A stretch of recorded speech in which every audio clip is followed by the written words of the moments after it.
Okay, so many people have asked me to explain what the hell is going on when they see cricket on TV that I'm going to try and make a really short video to explain enough so that you can figure out what's going on if you see it on TV.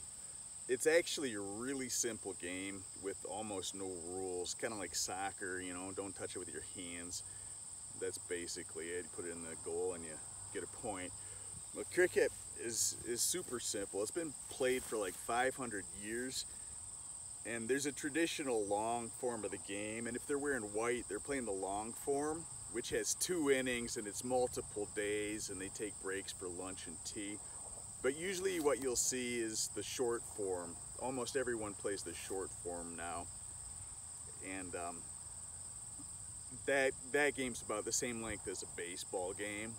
And if they're using a white ball, it's the short form. Red ball would be the long form.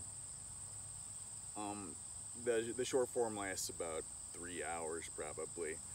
Anyway, one of the main things you need to do is just ignore most of what they're saying and what's on the screen other than the action, because they're constantly putting charts and crap up there that, I mean, they're just like in baseball, there's tons of statistics, and to kind of keep people interested, they're always comparing this to that and whatever, but just ignore it. There's only 2 numbers that are relevant if you're a new person watching cricket, and they're always with a dash between them, and the Australians put them backwards.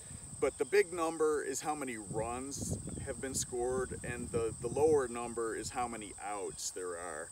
And it's just a 1-inning game, and there's only 10 outs in the game.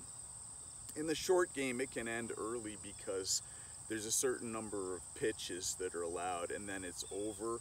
So usually in the short game, you don't get up to 10 outs, like only half the team even bats, which means that your pitchers don't bat, because the pitchers generally suck anyway. Some of them are all right, but it's uncommon. But so you'll see that in the corner somewhere. If it's like 120-4, well, it's 120 runs, 4 outs. Like I said, it's only 1 inning, so one team bats and then the other team bats, and if they get past the score that the first team had, it's a walk-off win and the game's over. Or if they get to the end of the number of pitches they're allowed and they don't get to the runs, then the other team wins, of course. And one thing you notice is there's no fair and foul. It's just you're out in the middle of a big circle or an oval, and you can hit the ball in any direction. That's part of the game. Fielders aren't allowed to use gloves except for the catcher. You just catch it barehanded, and it seems like it would hurt a lot, but it's actually not that hard, and you get used to it really quick. Like if you catch the ball, instead of just bang taking it like that, you let go like that, and so it doesn't hurt as much. Once in a while, if you catch a line drive with one hand, that's gonna sting. But outs in cricket are worth way more than runs. In a game that's got like 250 runs in an average inning, and only 10 outs, the outs mean way more than the runs. So guys will do what it takes to catch the ball, and that's why sometimes you do see some really crazy diving plays, because if you can get the guy out, that can change the game. Like I said, it's simpler. In baseball, you've got the count, you know, balls and strikes, and you've got a forced run. You got to run to first if you put the ball in play with the bat. That doesn't happen in cricket. You just kind of, you know, bat or let them go until you feel like it. You know, obviously you're trying to score quickly in the short version of the game. In the long version of the game, there's guys that'll just stand there forever, and they try and like tire out the pitchers that way. But mostly what you're going to see is the short version, and so they're trying to whack the ball, and there's no count at all. But in fact, 1 strike and you're out, and you know, this thing is the strike zone here. You can call this a wicket. Wicket can mean a few different things, so I generally call this the stumps when I'm explaining it. And these things are called bails, and the traditional ones are wood like that, and in the TV version of the game now they're using these LED guys because they're dramatic or whatever. But they're called bails because, like, if it nicks that, they bail. One strike and you're out. Even if it hits you in the dick and ricochets and hits that, you're out. Off the bat, off your foot, whatever. If the pitcher can hit that thing and knock a bail off, you're out. One strike and you're out that way. And all the other ways that you can get out are basically going to be familiar, like in baseball.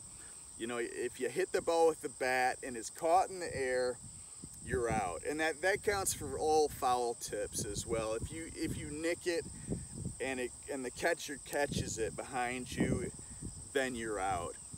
In cricket, the gloves are considered part of the bat. So if it hits your glove, I think it was because when they first started playing, they couldn't really tell, and people had huge gloves that covered the bat or whatever. So yeah, who knows? But anyway, if it does hit your glove and get caught, then you're out. And instead of having your foot on the bag to be safe, there's two lines, and you play like two bases always loaded. This is one base, and then there's another at the other end. And the pitchers, they rotate from either end. They go back and forth.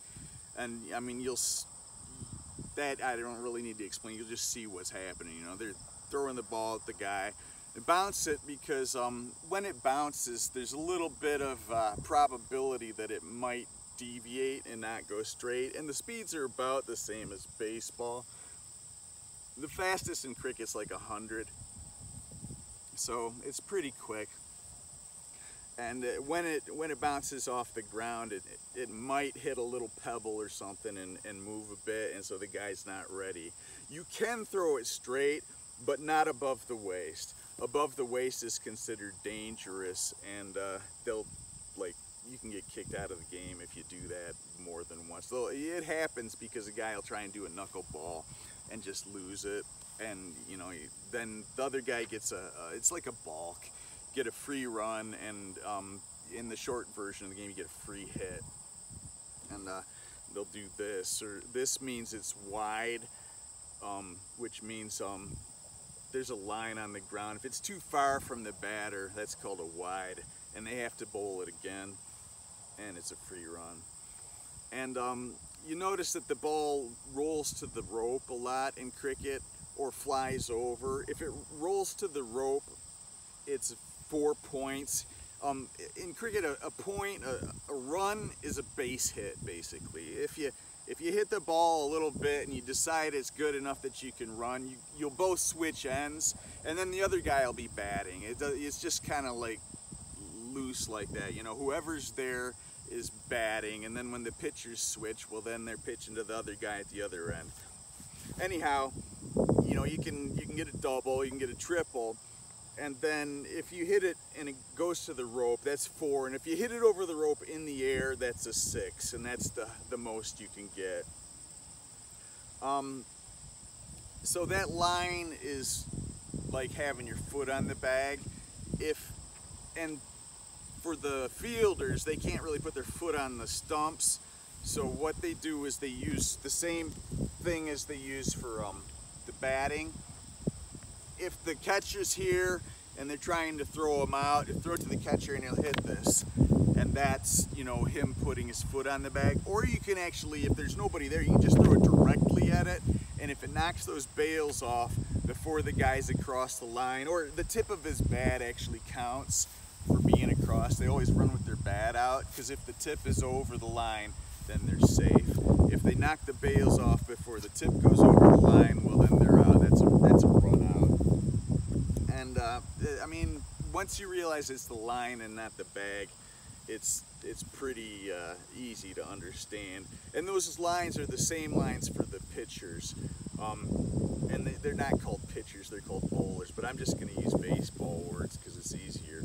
If they step over that line, and it's actually, if they step on it, they're good. It's like if the whole foot is over the line, then that's kind of like a balk, and they have to bowl it again, and it's a free run, and I think a free hit in the short version of the game.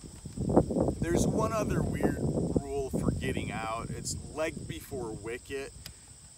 When they first started using the pads, guys would just stand there in the long version of the game and they just kind of block it. There was a guy who made a 9-inch bat once too, and they made that illegal too. But so if it hits you on the legs and the umpire says it would have gone through and hit that, then you're out anyway, unless you played it. If you hit it with your bat, then you're good. But you can't just stand there and block it with the pads. So once in a while you'll see this big to-do where they're analyzing, and now they do it all digitally, to see if he's out leg before wicket. Well, they do it digitally when they challenge it. You know, the umpire call it. And instead of this, it's the finger up in the air. That's pretty self-explanatory. And I think that's basically it. Yeah, you just kind of, you know, you can smack it in any direction you want. You know, you can flip it back over. Some guys will flip it back over their head. You get a lot more control with a cricket bat because it's kind of in between a bat and a tennis racket. You know, the tennis racket is pretty easy to direct. Baseball, you can direct it, but it's pretty tough, you know. You don't always get it to go exactly where you want, but with a flat cricket bat, you have a lot more control, and obviously they practice a lot. Most guys tend to bat on the ground because then you can't get caught out. But yeah, I think that's basically it. I'll probably make another video at some point with like more of the finer points, but I think that's enough to understand the game. Oh, one other thing, ignore the weird vocabulary stuff. There's a lot of words that they use in cricket that we use in baseball, like pitch, and it doesn't mean the same thing. So that can confuse people too. To pitch the ball means when the ball is pitched, it's when it hits the ground. So you can bowl the ball without pitching it by, you know, it's called a full toss if it goes straight. And if it's above the waist, they call that a beamer. Like we call it a bean ball. Beamer is above the waist. People in the old days used to do that on purpose to intimidate guys. Oh, and hitting the batter is totally legal. That's part of the game. It's like, it's a way to kind of psych him out. And you know, you've got all the pads and you're able to deal with it mostly. But as guys get really fast, like if they're above 90, and especially if they're above 95, a lot of people are nervous facing those guys because they can very quick, just like in baseball, there's so little reaction time. There's so little reaction time, and if it's coming at your head, and you know, they've only used helmets for like 30 years, but you know, now everybody uses a helmet. But it does psych people out. You hit a guy in the head once, and often you can get him out the next ball, and that's just a part of the game.